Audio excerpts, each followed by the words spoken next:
એકદમ basic melasma માટેનું skin care routine હું તમારી સાથે શેર કરીશ. આગળ પણ મેં શેર કરેલું છે, આજે ફરીથી, કેમ કે મેલાઝમા એક બહુ સળગતો પ્રશ્ન છે.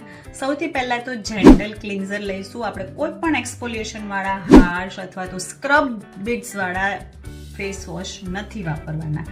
મોર્નિંગમાં અને નાઇટમાં જેન્ટલ ક્લિન્ઝર લઈશું. બધી પ્રોડક્ટના અત્યારે હું તમને ઇન્ગ્રેડિયન્ટ સમજાવું છું અને નામ હું નીચે ડિસ્ક્રિપ્શનમાં આપી દઈશ.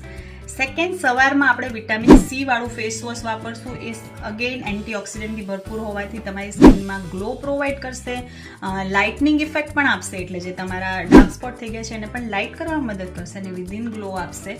અને બેસ્ટ છે, ઇઝીલી તમે વાપરી શકશો, એમાં કંઈ જ વિચારવાની જરૂર નથી. સવારમાં સનસ્ક્રીન ફરજિયાત લગાડવાનું છે, SPF 50 વાળું, PA4+ વાળું, જેના લીધે ફર્ધર મેલેઝમા થતા અટકે. રાતના અગેન તમે જે ફેસ વોશ વાપરો છો એ જ વાપરવાનું છે. રાતના તમે આલ્ફા બ્યુટીન અથવા તો કોજિક એસિડ વાળું સીરમ વાપરશો, જે લાઇટનિંગમાં ઇફેક્ટિવ છે, એટલે કે તમારા ડાર્ક સ્પોટને ઘટાડશે અને તમને એકદમ ક્લિયર સ્કિન આપશે. That's it. અગેન મોઇશ્ચરાઇઝરની જરૂર હોય તો તમે લાઇટ વેઇટ કોઈ પણ મોઇશ્ચરાઇઝર યુઝ કરી શકો.